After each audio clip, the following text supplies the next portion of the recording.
welcome to another Bagged and Board Bite. I'm Paul. I'm John. And today we're bringing you a review of King of Tokyo. It's a Richard Garfield designed iello, that's how it's pronounced, iello, not the jello, but iello. Produced, distributed, published game from 2011. This game plays between 2 to 6 players. I feel it's best between 3 and 4, but we'll get into that in the review part. I think this is a very easy game to pick up and learn. It's pretty much Yahtzee. Except not boring. Yahtzee is boring. Yahtzee takes, I think, longer than a round of King of Tokyo also. I think in Yahtzee... I think you can get like 2 games of King of Tokyo in one game of Yahtzee, depending on how many people you're playing. With Yahtzee, you can play up to a bazillion people, you know, pass around the dice, and it's boring!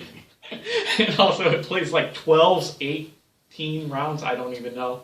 But in this game, basically, the whole premise is your monsters trying to become, guess what, the King of Tokyo, by battling and defeating the other monsters in Tokyo. And you can do this in 2 ways. One, gaining enough victory points on your cool player mat style, right up top. Which would be 20. Or defeating all the other monsters and making their health drop down to 0. And that would knock them out.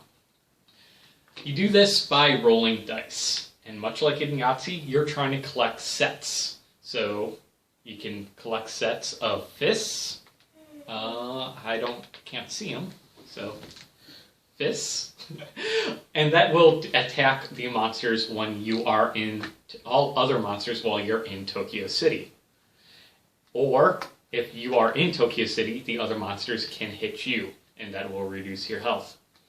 You can also collect points by collecting sets of 3 of any number. 2, or 3. There you go. A set of 3 threes will collect you 3 points. Any additional 3 you roll after that, it nets you 1 additional point. A set of 3 twos net you 2 victory points. Any additional 2 nets you another victory point. On top of that, and 3 ones nets you, yes, you're very smart. Thank you for watching. 1 victory point, and any additional 1 you roll on any other dice gets you 1 more point. You can also roll a lightning bolt, which gives you... Good choice. I flipped it right to the lightning bolt. Gets you a energy cube. Put it here. Energy cubes allow you to, if you save them up, buy cards that power up your monster. That adds a little bit more depth to the game, otherwise it would just be a knock-em sock-em kind of robot battle. Additionally, there are hearts. If your monster is outside of Tokyo, you can regain health from the battle. That's basically it. And the cards, I don't think we've gone through every single card while we've played, and we've played quite a few times. But those cards, those power-ups, sometimes you have 1 or 2, and a game one time between Paul and myself, we had just cards stacked up in front of us that were, oh, I get this point for doing this, I can switch this and this and that. And those cards, depending on how you play and how your rolls are going, can determine what the game's going to be like. Yeah, it can definitely extend a game and make it feel more like a huge kaiju battle for Tokyo, an actual slugfest. Because we've also played games where it's been real quick. You can just knock out the other opponents, and it kind of feels like, wow, that went really fast. I know it says on the box 30 minutes, but that felt more like 10. I don't feel like I got a lot of fun out of it. So I think having the cards and buying the cards actually makes it feel like we're not saying Godzilla monster battle. Where, you know, big men in rubber suits are definitely knocking around other puppets and men in rubber suits. I think the production value on this stuff is great. I love the energy cubes. I could get them mixed up with cubes from Pandemic.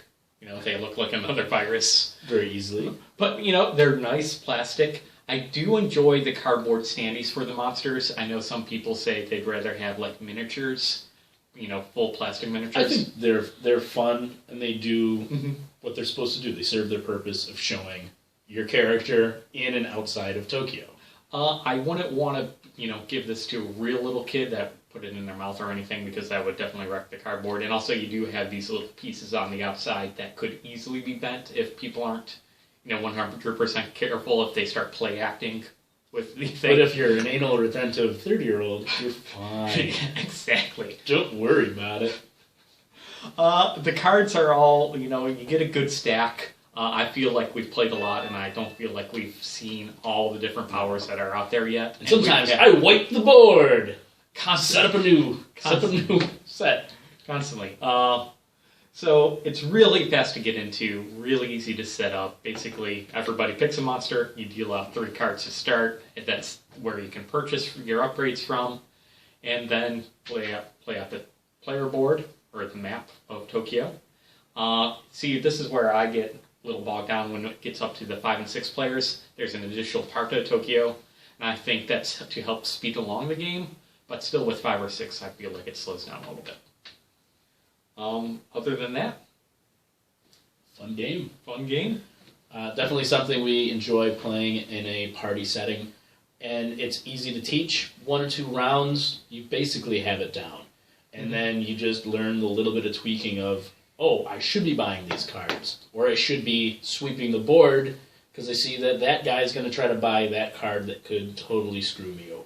When John says sweeping the board, he means you can pay 2 energy to basically discard this hand that's in front on the table and play out 3 new cards. And those cards are out there for you to collect your energy cubes and then buy those cards to upgrade your characters. I think this is really fun. I do feel like it does log down a little bit in the 5 and 6 player range. I think it's best between 3 and 4.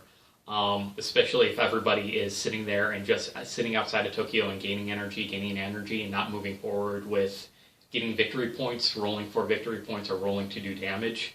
If you have a lot of people turtling and gaining energy and nobody's really struggling to get Tokyo, it can slow down. But most of the time, it goes pretty fast, and people play it once and they want to play it right again. So I think that's a mark of a great game. Oh, definitely. And it's one of those games that when some people are starting to leave that party and you can break it out, it's like, oh, King of Tokyo.